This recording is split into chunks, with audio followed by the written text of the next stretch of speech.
Good evening, y'all. I am Shelly B, a conservative Black sister surviving in a hot mess world, and a hot mess it is indeed.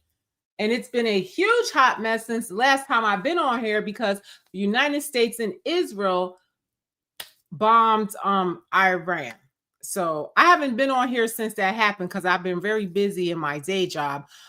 And I want to talk about that briefly, and I'm going to give you my opinion about that because everybody's been asking me my opinion, even though it's very obvious and I post about it all day long. But I just want to, for the record, say my opinion on how I feel about this. But really why I wanted to come on here is because I saw a video where Jessie Lee Peterson, Peterson, interviews Larry Elder. And Larry Elder, like, just really dropped all kinds of science on the problems of the Black community and why we can't elevate and all of the issues that plague us and some solutions to our problems if we would only listen. But before we get into that, I would like you to like, share, and subscribe to this channel. It would be greatly appreciated. I like to give a shout out to all my Instagram people and all my Facebook people. Lots of love there. YouTube people, please, help a sister out. Like, share, and subscribe to this channel. Do whatever you can. Comment. Do whatever you can for a sister to catch this algorithm. Because I don't quit. I'm going to keep on going because I feel like it's so much information for you all to get. That's why I come on here, because I really just want to share with you all, especially the people that are pretty much being propagandized by the mainstream leftist media, that there is a whole movement of Black people out here that just do not subscribe to liberalism. And I just implore you to hear a different narrative, to hear the other side of the story. Because to me, you're a fool if you only hear one side of a story and never really, challenge yourself to know what is going on around the world and what other people think and stuff like that. So now, I'm going to speak on how I feel about the situation in Iran, and then I'm going to move on and I'm going to talk about this interview with Larry Elder because there were so many other things I wanted to talk about, and I have emails upon emails of people, friends, and people texting me of different things to talk about. But I just happened to see this video with Larry Elder this morning, and it just really hit home. And I really don't understand why Black people react so negatively to conservatives, and a lot of them have really no idea. But we're going to talk about that in a second. But first, I just want to give, my thoughts on Iran, because people ask me about this all the time since I haven't been able to come on here.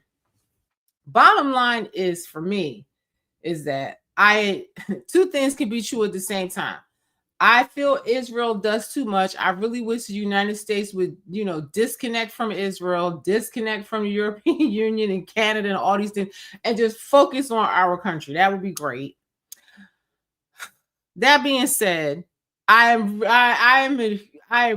am not a fan of the the radical Islamist and the Sharia law thing, and the conquerors, and forcing, going into countries and forcing their way of their religion and their way of life, Sharia laws on people, like they did in Texas, with these calls to prayer 5 a.m. in the morning. People don't like it. I would not want to live somewhere like that. I'm sorry, I just don't like it, and I don't subscribe to it, and I just I don't want it. I don't want either of those things. And I just feel like Israel always is doing too much. And I just don't know why the United States has an ally that's going to keep them in war all the time. Same thing with Europe. Europe has like no money. It's like we pay into the European Union and they're always sanctioning and trying to get more money. It's just annoying. The World Economic Forum, the United Nations, and the World Health Organization. Well, Trump pulled us out of that. But I just wish that we didn't have any of that and just focus on our country for a change. Now, on the other side of it, though, I do understand, in trying to liberate some of these countries, and like someone said to me earlier, which is true, that a lot of times, the United States and Israel, it has nothing to do with liberation, but dominance. But if you're going to liberate people in the process, then it's fine. I feel it's fine. As far as Iran goes, it's like most of the Gulf states don't even like Iran. And Iran and Iraq are the odd men out of, their little group of Gulf states that are united. So if it came down to it, they would be outnumbered. And they would be outnumbered worldwide for the simple fact that, if you look at the BRICS and the nations that are in the BRICS, it's only like 11 nations that's in the BRICS. And the whole rest of the world is not. So I don't know. I feel like if people had to choose sides, I don't think they would side with Iran. If everybody did get dragged into this war, I do feel that, hopefully it can get fought without any of our people having to go boots on the ground over there. The next thing I feel about it is, and a lot of people don't know this because I didn't know this either, but people, Democrats, they know their base is not, I'm not going to say not smart, but I'm going to say they're ignorant to a lot of things that, go on in history. And, they make a big deal about not getting congressional approval for, these strikes, but no president has gotten congressional approval for a strike since World War II, and I didn't even realize that, but I knew that a lot of presidents don't get, approval from Congress, but I didn't know that it has been for that long that no one has done it. And Obama actually did more strikes than anyone, and no one had anything to say. So the hypocrisy also makes me say, let's just wait this out and see what's going to happen. My thing is, I feel like every administration makes mistakes. Every administration has their diabolical things they do, or there are things that, people don't agree with and everybody's divided over. That's neither here nor there. At the end of the day, I really would like it if, we don't have radical Islamists forcing Sharia law on people. I would prefer it if I don't have to have a call to prayer at 5 a.m. blasting out, because if I wanted to bump my hip hop music at 5 in the morning, I probably would get, a citation or a ticket or whatever. So I say all that to say, everybody, they all get on my nerves, and I really don't want any of it, to be quite honest. I really wish that we could just focus on this country, but I know that's really not possible because we don't want to lose, the petrodollar as being the main currency, the reserve currency, and so I understand why America would be vested, but I just feel like Israel always does too much, and I just feel like they really are, I just feel like it's not good. It's not good that they go so hard in the region. Nobody really likes them in the region. And now, we're drawn into it. So I don't know. I don't know how this is going to go. I just hope that we don't have to put our people there. Now, the next debate that everybody always has is like, and someone made an excellent point about this. People are always like, our soldiers are going to go and die and all this and that, and they're sending our young people off to die. No, there is no draft. And everybody that goes over there signs up to do that, to participate. Then the next thing is like, send Donald Trump's son over there. Why? We don't have a draft.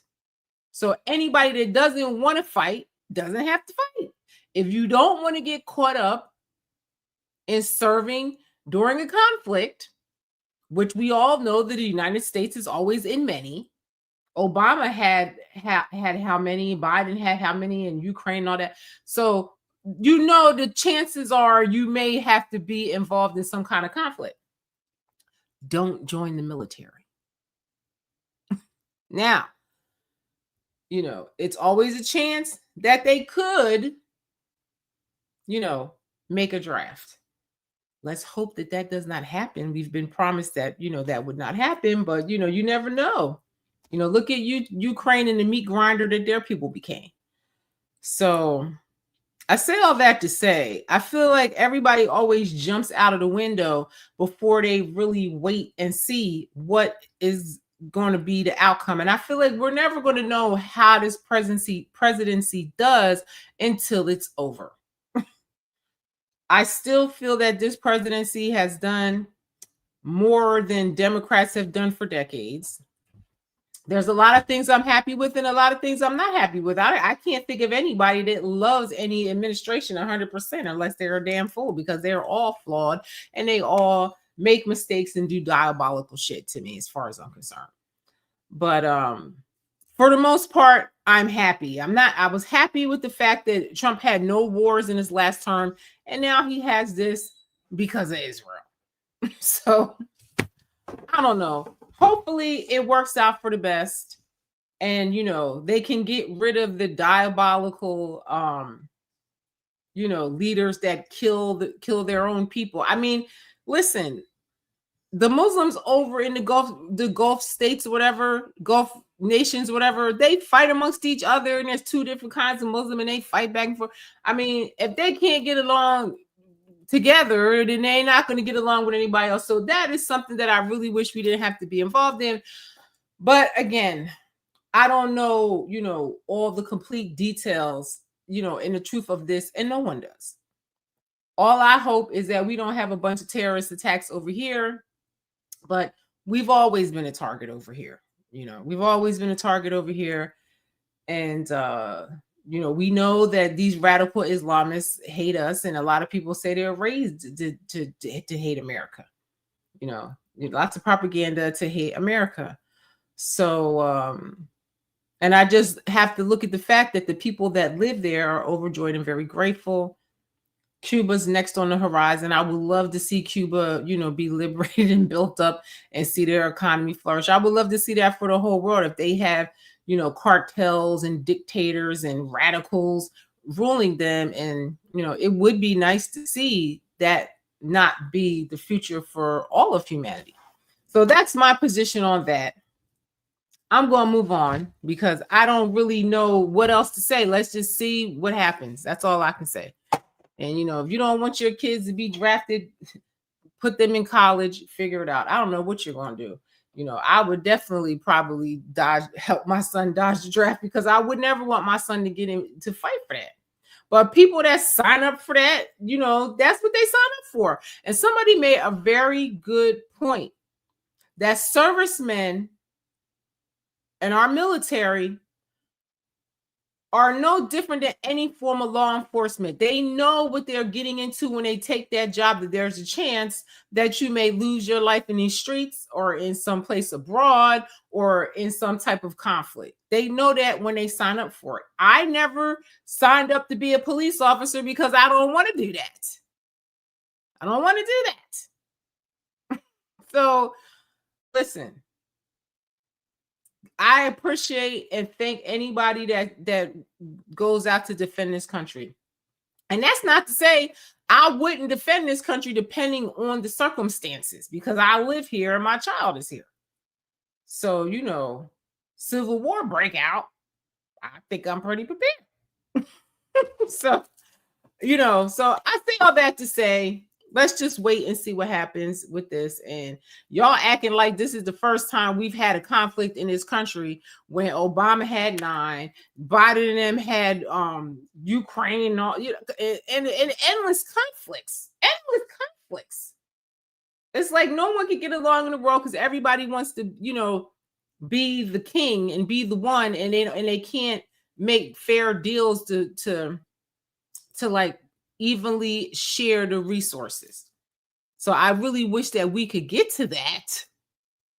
It'd be nice, it'd be great, if people didn't have to be oppressed, and economies that have natural resources and stuff that could make the countries very rich, if they would share the wealth with the people that live there. It would be great to not see, women, live under Sharia law and stuff like that. I don't understand why Democrats, they're always on the wrong side of history in any issue. They always side with the wrong side to me. So anyway, that's my take on it all. So let's watch this video.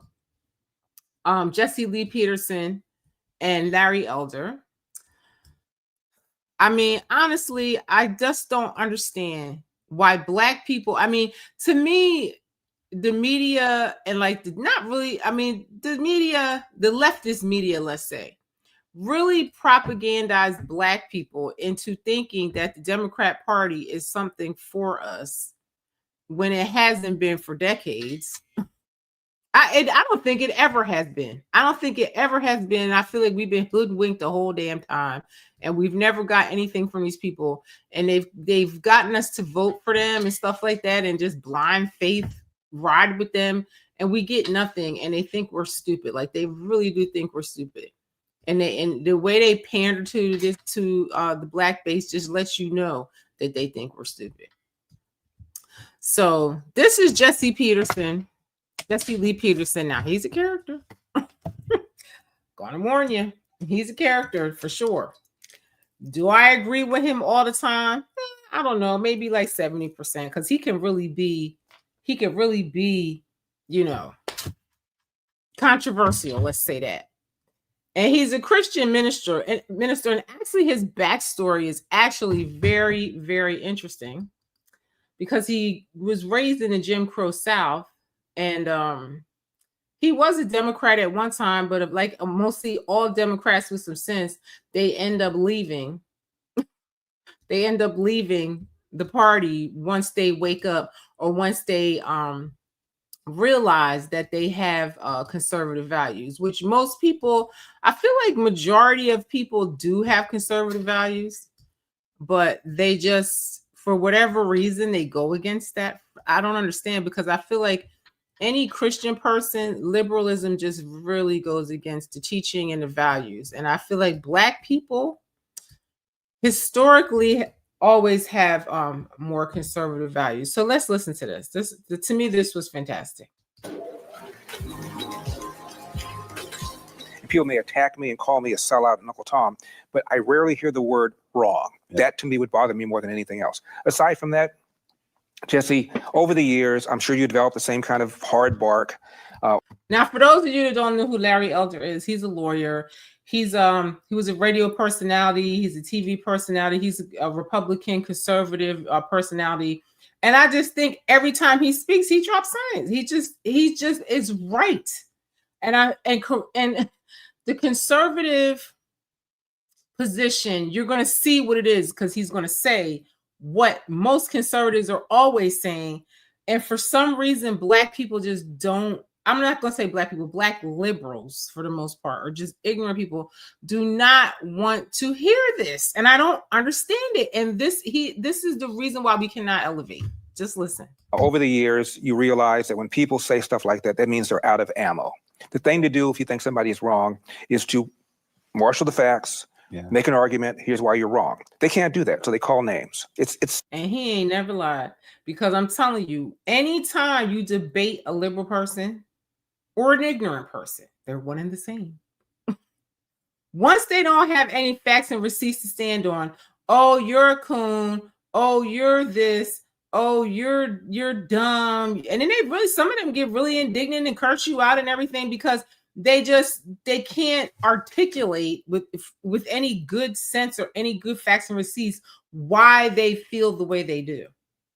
So when they start calling me names, oh, you're a coon, bed wench, all these different things, even though I've never dated outside my race, a bed wench is, I don't know what that is, but so these are just ignoramus things that they always do. And I always respond like, oh, wow, how articulate, like I've never heard that before. To me, if your position was so great, you would be able to give facts and receipts, and I listen to it and say, hey, you're right. But they can never do that. Silly. It's almost sad, because it shows you they're not willing to develop anything, not willing to grow. Yeah. And we in the Black community have a real problem with that, which is why we have so many problems, because somebody like myself, somebody like yourself comes out and say, look, number one problem in the Black community is not systemic racism.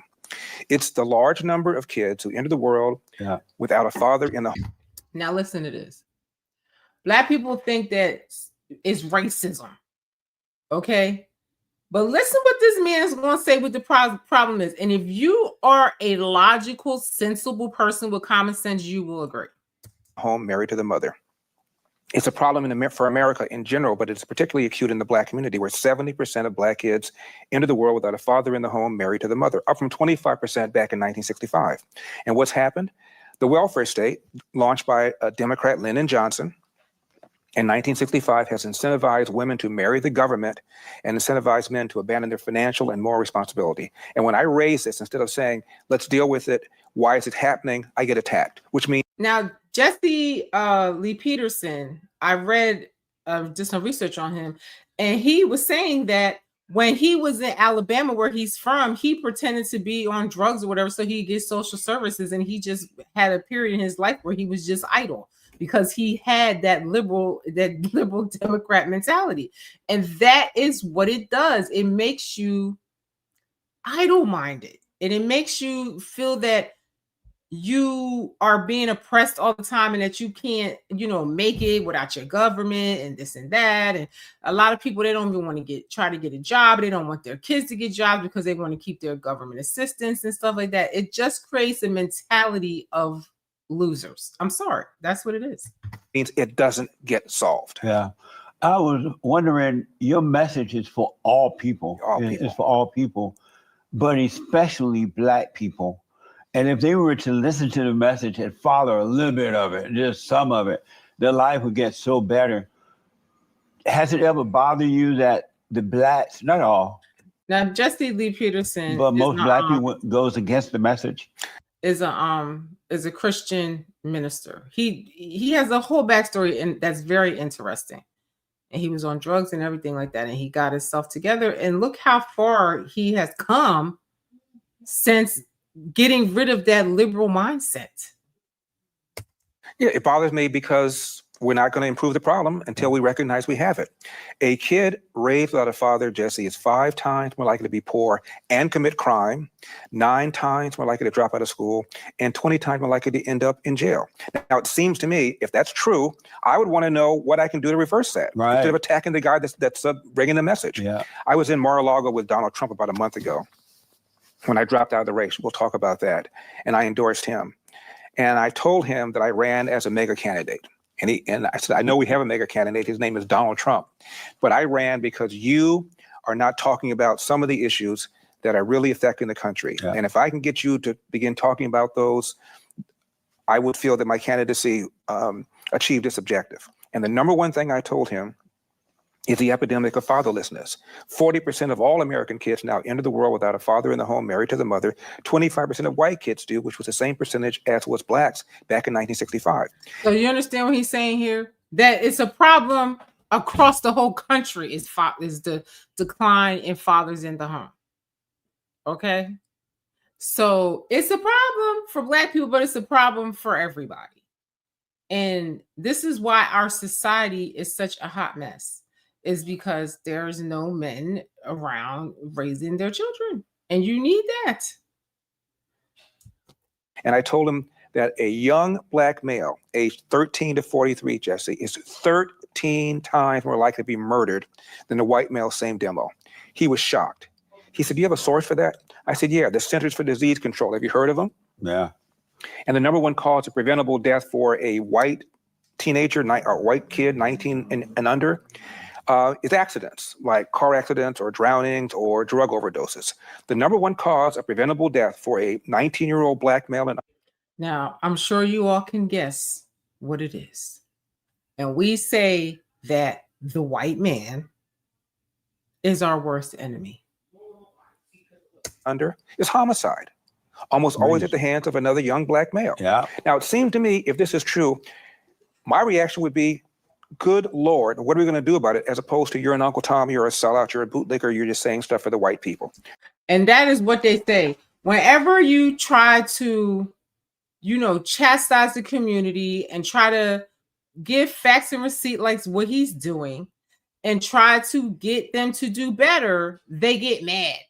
Why are you trying to bring a Black man down? Why are you always talking about Black people? What about white people? What about? Because I'm Black.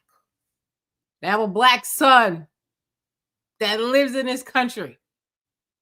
And I want him to have the best possible life he can have without some YN shooting him. I mean, come on. I want to break the curse of, no father in the home, relying on social services and government jobs. I mean, come on. And like they really get angry at you for that. They don't want to have the discussion. It's like we cannot talk about the problems in our community, and this is why they don't get fixed, and it just gets worse and worse and worse. I mean, that's silly, and it means we're not going to solve the problem. Yeah. Why do you think most Black people reject the message when they know, they can look in their own family, they can look in the community, they see what you're saying is true. Why do they reject the message? The link to Jessie Lee Peterson is in the description. If you want to be entertained, watch some of his videos. He is a Christian minister, so he really stands hard on Christian values, and nobody can really sway him on that. And he interviews anybody that comes on there. Like, he's had some transgenders come on there, and all kind of leftists and liberal people come on there to debate him, and he just goes hard in cornering them and stuff like that. So it's interesting. It's very interesting discussions. And this is why I say it is good. And I commend anybody that will come on and talk to somebody like this, because that's the only way you find out about people. And, some people, a couple of times, some people be like, yo, you're right. Maybe I'll do better, or, maybe I'll change, or, just having a discussion. Maybe you could convince him of something different. And, in life, I've had people change my mind, life-changing ways, just by having a discussion and somebody having facts and receipts and me using my common sense. Easier to blame somebody else. Yeah. Easier to point the fingers at somebody else. Yeah. Because if you don't do that, and you're on the left and you voted for all these Democrats that have kept pushing these policies, you have to look at yourself in the mirror and go, oh my God, what have I done? And that's just a bridge too far for a lot of people. Amazing. I wanted to ask you about that, but first I want to know, how do you see America now? Things have changed in such a negative, for lack of a better word, evil, drastic way all of a sudden. How do you see America, and do you think we'll ever come back to being America again? Jesse, I was in Boston in 2004 when this skinny kid with funny little ears, a name nobody could pronounce, full of charisma, came out and gave that speech. Now he going about to break something down for y'all. Please pay attention to this. He was introducing John Kerry, who was a 2004 Democrat nominee. And he said, there's no red America. There's no blue America. There's just one America. Yeah. There's no black America. There's no white America. There's just one America. We are one. It brought the house down. Amazing. He decided to run for president, and his first interview on 60 Minutes, he wasn't the front runner yet, but he was gaining on Hillary. The correspondent said, Senator, if you don't win, will it be because of your race? Now, I was home by myself. I know what kind of answer Al Sharpton would have given, who ran for president and complained about racism. Yeah. Jesse Jackson ran twice and complained about racism. I know what answer they would give. I said, let's see what this man says. And Senator Obama said, no. If I don't win, it will be because I have not articulated a vision that the American people can embrace. I said, somebody needs to tell Jasmine Crockett that, because she's trying to make it seem like racism was the reason why. But, it couldn't be you just don't resonate, or that you've insulted every group. It could never be her. So she needs to learn this too. Hallelujah. Yeah. Senator Obama was speaking at a black church. And he was talking about how much racism there is in America.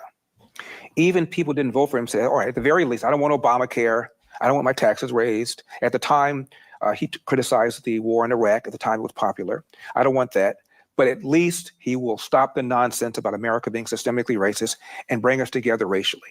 Even people didn't vote for him assumed that. The polls showed that both blacks and whites thought race relations would improve. 8 years later, when he left, both blacks and whites thought race relations got worse. Yep. Because for the entirety of his 2 terms, it was race card after race card after race card, beginning with the Cambridge police acted stupidly. You remember that? Oh, yeah.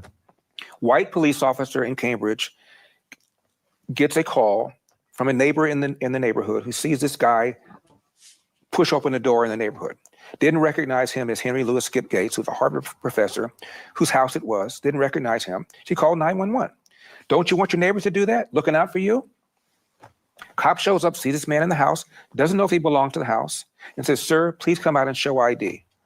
And what did this guy do, who, by the way, is a friend of Obama? I'll come out if your mama tells me to come out. So the cop arrested him briefly. And instead of Obama saying, you know, last night, I talked to my friend Henry Louis Skip Gates. I said, Skip, what are you doing? You're a Harvard tenured professor, for crying out loud. Yeah. The big problem in America with these young black men is they're not complying. And instead of complying with a perfectly reasonable, lawful order, you copped an attitude. That's what Obama should have said. What did he say? The Cambridge police acted stupidly. And it ticked off police officers all over America. And that set the foundation for his criticizing the police time and time again unfairly. Now he is going to start really breaking down the statistics about police brutality. You understand? I tell y'all all the time, you will be shot and killed by another person that is black that looks like you before you were ever murdered by the police. And the numbers are even more unbelievable than I thought. You know, I feel like most people are going to be shocked at these numbers. The mainstream media is always blowing up something and gaslighting everybody in order to keep you in your feelings all the time. And I have to say, black people are very emotional people. And we get in our feelings and we don't take the time to say, is this true?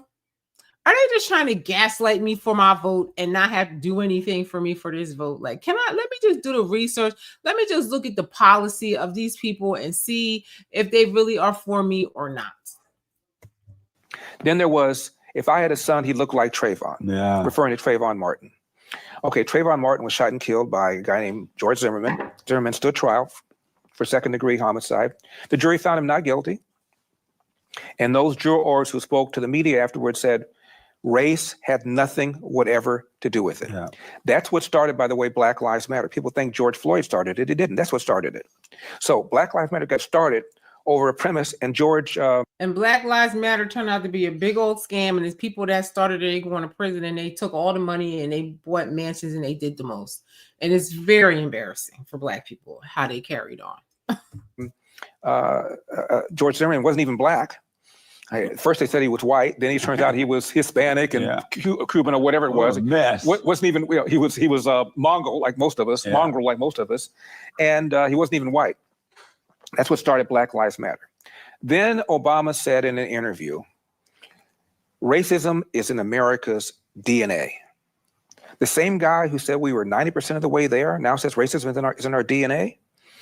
And what's crazy to me is about black leftists is that they will sit up there and tell us that we're being oppressed, that, you know, racism is the problem. It's never, you know, you guys. It's never, you know, your fatherless family or, you know, your parents that are just not raising the kids and they're just running amok and they're out all times of night doing God knows what, and their parents don't know where they are. It's never anything to hold the community accountable. It's always some outside source that is the problem. Meanwhile, these people are all rich. They don't even know anything about, you know, being poor or suffering under these policies that they create. And they tell you that you're being oppressed. How are these people? How do you even listen to these people telling you that you are being oppressed when they are all rich? You're a so-called black man or half black man that is the president of the free world, but then you're going to tell people that they're being oppressed. How is that possible when a bunch of white people voted for you to be in office? It's just crazy that that's the narrative that they kick to everybody, and they fall for that. His AG, Eric Holder, said, when it comes to matters of race, America has, quote, been a nation of cowards, close quote. Amazing. And Eric Holder gave a speech where he talked about America's continued pernicious racism, his term, not mine. Yeah. And one example he gave was voter ID. Most blacks support voter ID. He had Al Sharp. You know why most blacks support voter ID? Because they know that all these illegals that they have here are the reason why they don't want voter ID. Everybody has ID or can get it. If you're on social services, you have ID. Most people have ID. That is bullcrap. The only people that don't have ID are these illegal immigrants that they let over here in droves that they want to get the right to vote, so they'll vote for them because they know that black people are done. They're done. Over the White House over 70 times. Al Sharpton is America's preeminent race card hustler who became famous falsely accusing a white man of raping Tawana Brawley. He was in the middle of the Crown Heights riots in 1991, where he said, if the Jews want to get their yarmulkes on, come to my house, let's get it on. And one Jewish leader referred to the Crown Heights riots of 1991 as the most serious pogrom in the history of America. And Al Sharpton was right in the middle of stirring the pot. I can go on and on about the many things he's done. So Obama had him over the White House over 70 or 80 times. And the end of his term, because these people exist to keep you in your feelings constantly and always have you stirred up, so you're not looking at the fact that they have no policy. No policy, nothing for you. They're going to give everybody under the sun all kinds of favors, all kinds of policies to benefit them, and black people get nothing every single time. And then they condition your mind to think that you're oppressed. Well, they're doing it. They're creating the mindset in you to be oppressed or to move like an oppressed person. When the whole world is yours, you're in the greatest country in America, and people come from abroad and come over here and live their best life and, create so much and make a ton of money here, but you can't. Why? What is different about you except that you're the programming that you have? All this narrative about how bad the police are. A black man got a gun and murdered two officers sitting in their squad car in New York. Execution style, just popped them. Another black man in Baton Rouge, Louisiana, walks up to three officers, kills them execution style. Another black man in Dallas, Texas, execution style murders 5 officers. All three black men either told people or posted on social media. The reason they did it is because of this notion, this narrative that Obama pushed, that the police are systemically racist against black people. And my thing that really, listen. This is terrible. The fact that they will spit narratives that will divide us amongst each other, and we're getting nothing for it. Nothing. We vote for these people ever since the 60s and get nothing, and the community has just been in shambles. And I feel like Democrats always have the most racist policies and attitudes towards black people. And I don't understand how people still vote for these people. I don't understand it. I don't understand it. And they teach you to hate the police when the police are not really the biggest threat in America, in our community. It's each other. I don't care what anybody is doing that shouldn't motivate you to kill somebody that looks like you. Stanley Times, hi Stanley. Obama is ridiculous. Police are racist. How many black cops are on the force as well as Hispanic and Asian? Exactly. They just showed it was a black man and hopped over, to try to save this white guy, save these white protesters from the radical Islamist attack. He running right into the crowd and the crazy. I mean, make it make sense. And then you guys are crazy, and you need the police in the community to keep it safe from all of these wild ass YNs that are out there shooting each other and doing the most in the community.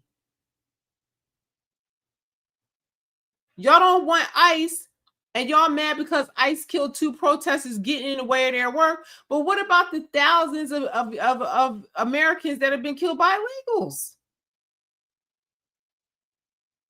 This is crazy to me. It's just a dumb mindset, and it's just people that don't do any research and are like sheep and believe anything that they're told, and they're constantly staying in their feelings and not having common sense and not getting the facts and receipts for the things that they're standing on. I just don't see how anybody in their right mind that does any research on Democrats, how any Black person could vote for them. I can't really see anybody wanting that. I can't see any person of color supporting them, period, at all. None. Data shows that anything, the police are more hesitant, more reluctant to pull the trigger on a Black suspect than a white suspect. They kill more unarmed white people every year. They kill more whites every year than they kill Blacks. Did you hear what he said? Police kill more white people every year than Black people. But y'all not going to accept that, and y'all not even going to try to find the facts and receipts. You're just going to believe whatever the liberal media tells you. One thing I like about Larry Elder is that he's a lawyer. He's going to come to you with the argument and the facts and the receipts every single time. And y'all mad because he's telling you what it is and how you could fix it. It is a lie. And it's a direct line between Obama, Jesse, and what happened beginning in May of 2020 when we had 4 months of protests over the death of George Floyd. Keep in mind regarding that, there were 25 people killed, millions of people who were protesting, a lot of property damage, $2 billion worth of insured property damage, maybe another $2 billion of uninsured property damage. Why? Over the assumption that Officer Derek Chauvin did what he did because of George Floyd's race. The lead prosecutor in that case was a Black man. Did y'all know that?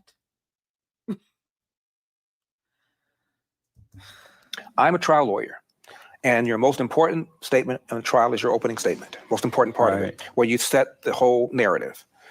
And he took pains, it was on television, to say the police in general are not on trial. He said most of them are doing a good job. They have a tough job. They have to make a split-second decision, life or death. It's hard. He said the Minneapolis PD in general is not on trial. And he mentioned some of the officers and officials he knew.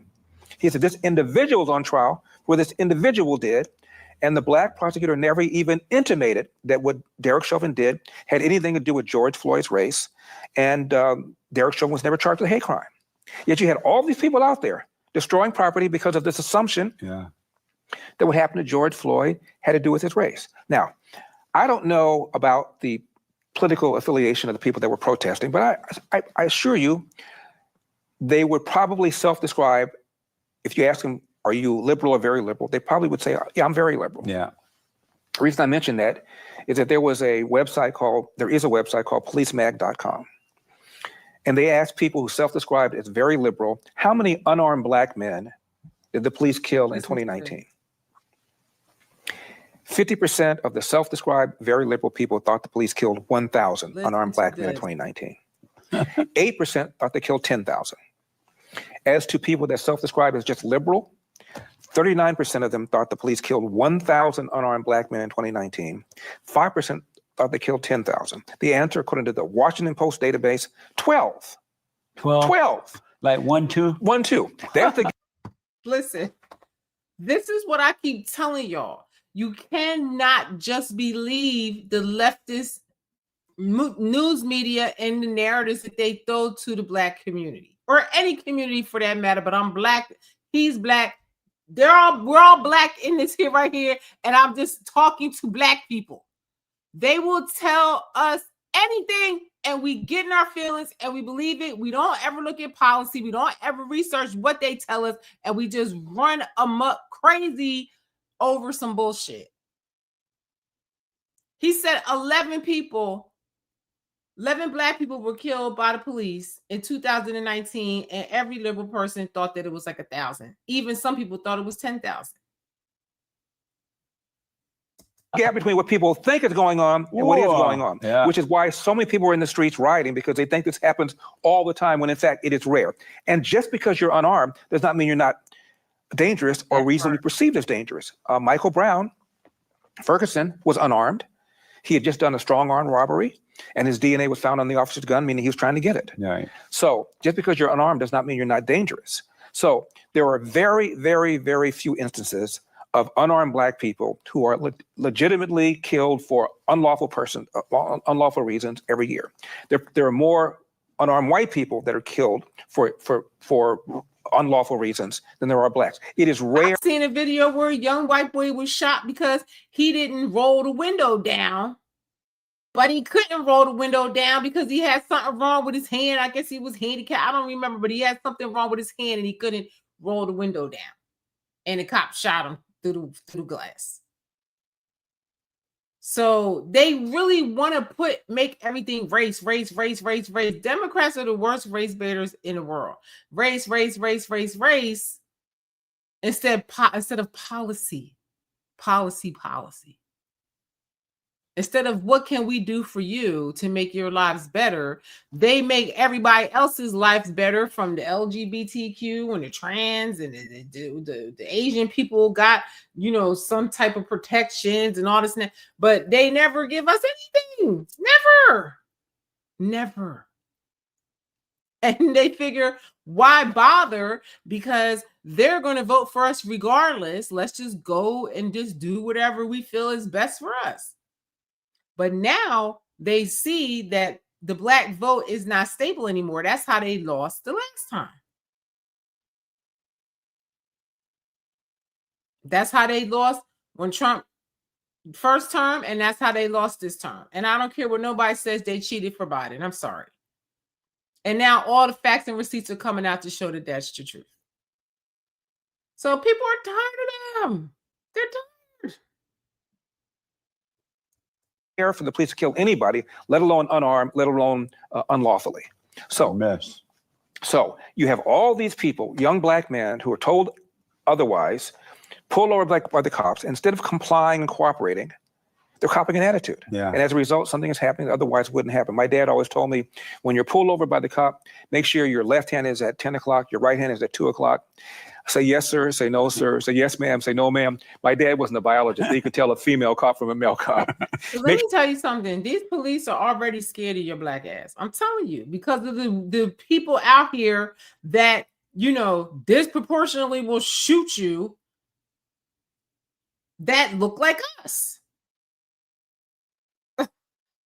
I mean, it's a lot of violence in the hoods by people that look like us, and the police are already scared of you. They're already worried and scared of you. You want to try to keep that calm. Make sure your paperwork is in order. Right. And if you feel you're mistreated, get a badge number, and both of us will go downtown and deal with it. Yeah. Instead, Black people are taught the opposite. You talk, cops are enemies, and they're out to get you. And as a result, they're not cooperating. And as a result, you're having far more violent encounters than would otherwise be the case. And this is good advice. But then you have those people that will say, "Oh, I ain't gonna comply with the police. Why are you bothered with?" That is good advice if you want to save your life and not escalate everything and take it all out of proportion. Because most of the time, it doesn't have to be an issue if you just give them what they're asking for. I mean, I've been pulled over before. I've even been given tickets that I didn't even earn. I remember one time I was going upstate to the Catskills, and my white girlfriend told me, she said, "I'm just letting you know they're so racist up there." And sure enough, they pulled me over at the toll. Then he said he was going to give me a ticket for speeding, but then he ended up giving me a ticket for running the toll booth. It caused me running through the toll booth when I didn't. And it cost me so much money and gave me so many problems, but I just didn't want to go up to the Catskills to fight it, and he knew I wouldn't. So, that could have been worse too if I was just getting all belligerent and acting on. It's like, whatever. It's not even worth it. It's not worth it. Comply. Kilo Mike says, comply so you can see another day. Exactly. And just like Larry Elder is saying, if they did something to violate your rights, get a lawyer and sue and get some coins. But to sit up there and arguing and escalating and making it work. I seen a video the other day where this girl, I forget what she acting up in a store or something like that. And the police came and like they were just acting so belligerent. And had they just went on their way, it wouldn't even got like that. But because they were acting so belligerent and talking so much crap and everything, and one of the girls ended up assaulting a police officer, it just got out of hand crazy. And I could see if they would have got shot in a situation like that because they were doing the most. And they might not have been doing anything wrong, but you could have just calmly explained that. He was just trying to get the story from them, and they probably would have just got one on their way. So I'm saying all this, in my opinion, is Obama. When he could have said something conciliatory, when he could have said something reasonable, when he could have said, calm the blank down. Yeah. It is not true. He went the opposite way. And as Democrats always do that, go out and fight. Go to a restaurant, like Maxine Ward saying, go to a restaurant and it costs these people and all. They were telling them to go out there and do all that.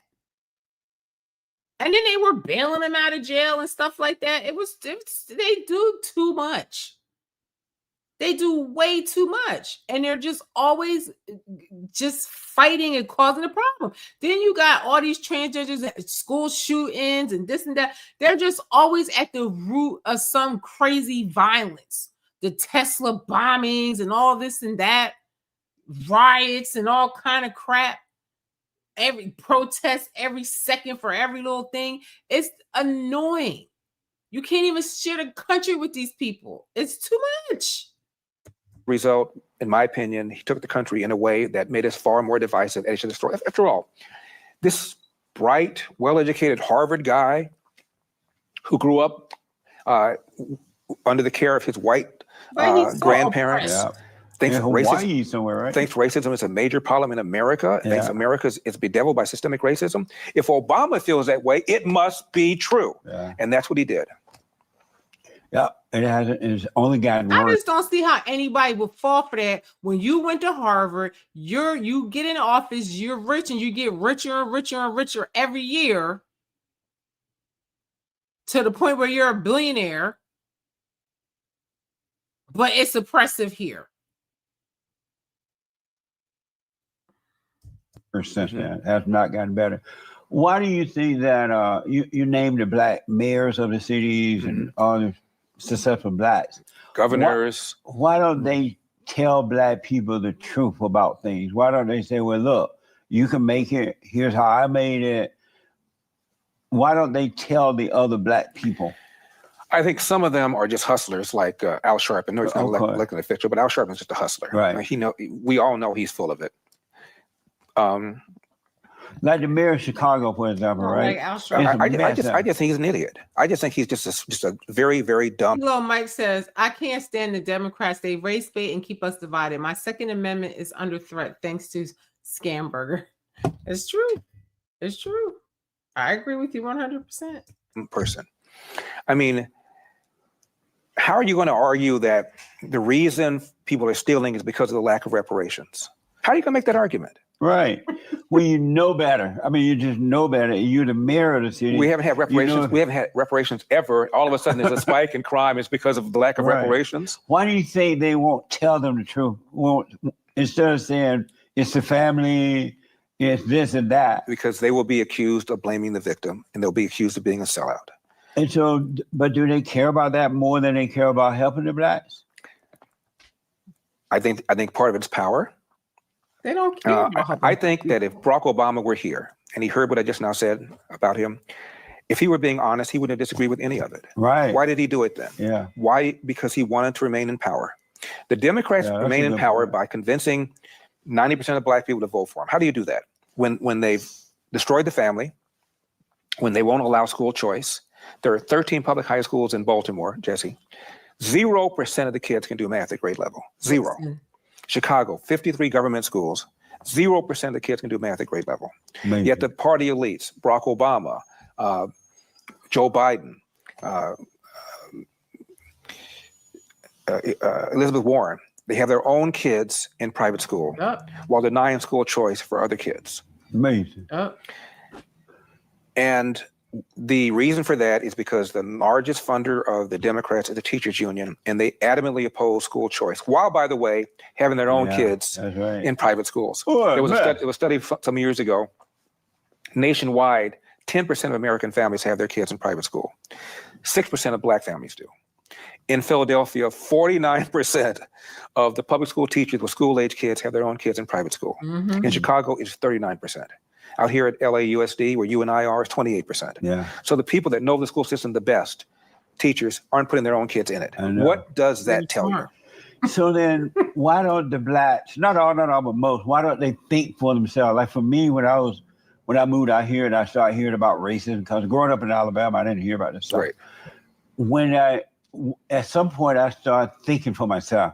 I'm looking around at Jessie Jackson, all these people, they're doing well. Their families are getting amazing, good jobs. Right. And I start to question things. Why don't most Black people question what's happening? I read your book, From Rage to Responsibility. Yeah. And you began to think for yourself. A lot of Black people just don't. Because I told you, he was a Democrat at first. And he was all, entangled and adopted that mentality, that victim mentality, that let me get on social services and sit here and be idle mentality. And he just woke up.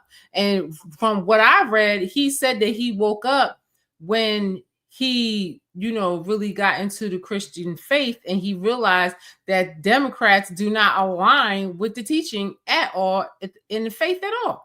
And that his values were more conservative, which most Black people, historically speaking, have conservative values. Democrats,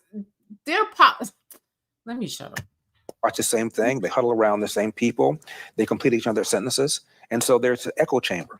In my book, As Goes California. Amazing book, by the way. Thank you. And I'm Black and I don't read a lot, but I went through it. Thanks for watching The Fallen State. We need your continued support. Donate to my nonprofit here. Subscribe and like the videos here. And tell everybody and their mama about the show. So the link to Jessie Lee Peterson is in the description. And you should check it out, and you will be thoroughly entertained, and you might learn something. And I feel like he has great debates, because he always has people that don't agree with him, that don't like him, and they come on there, and he calmly has debates with them. And some people, get really angry, and some people, they have a good discussion, and some people even change their minds. So, I just want to show you all that there's just different narratives to listen to, and just get off the liberal plantation, please, y'all. Please just listen to something else sometimes and just get a different perspective. And, question everything. Question everything and do the research. And, I look at people and they just don't even read. They don't do the research. They just believe whatever they're told. And, we got to stop doing that. And like Larry Elder was saying, like the issues that we have to be able to discuss them without dummies getting mad, so that we can fix the problems. And I just don't see the problems. I don't know. I don't want to say I don't see it getting better, but unless everybody wakes up collectively and really starts having a discussion on how to fix this, it's just getting worse and worse. And like he said, it's not just Black people. If everybody is, missing the fathers in the home, all these families in America are like unstable, and the kids are not learning anything, and these kids are dumb as hell.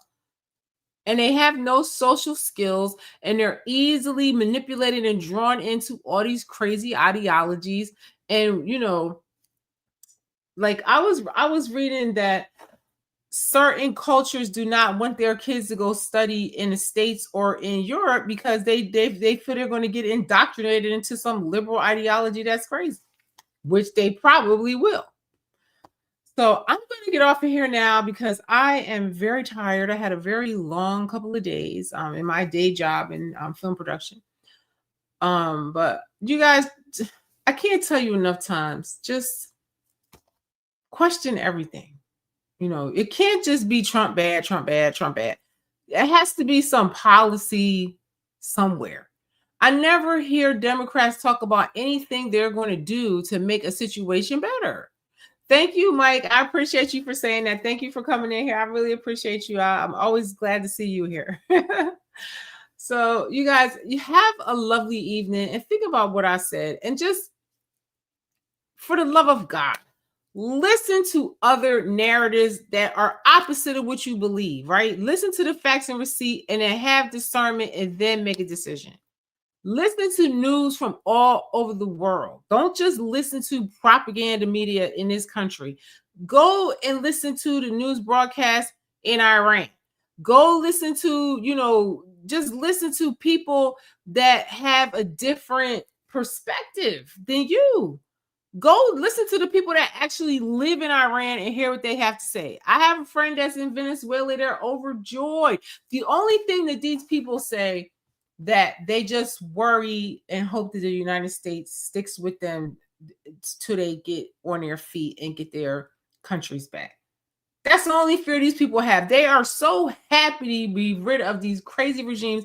And people have to really question, why are Democrats always on the wrong side of history? They've been on the wrong side of history since they since they fought to keep, Black people enslaved, since the KKK, since Jim Crow and Black codes. They've been on the wrong side of history with COINTELPRO and all this and that. I mean, they are always on the wrong side of history. That's just their MO since the beginning of time, and nothing has changed today. So y'all have to really look at this and just realize, why do they need all these illegals to vote now? Because Black people was that deciding factor for decades. Malcolm X said it back in the day. And we've always been that deciding factor for them. And we never got anything for it. And for some reason, we get hook-winged into thinking that, Republicans are racist. But I feel like Democrats are worse racist.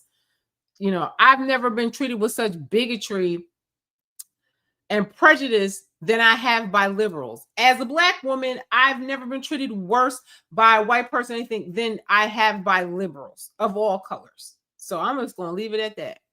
I am Shelly B. Thank you for watching me. I love you. This means I love you in sign language. And I do. If you came in here and left a comment, or if you subscribe to this channel, or you show me love on any other platform, I really, really appreciate you. I really do. I really, really do. So I'm going to go. I love you. I'm Shelly B. Thank you for watching. And I will see you on the next one. And hopefully it won't be weeks away. I'm trying to balance it all. I really am. I love y'all. Thanks for watching. Good night.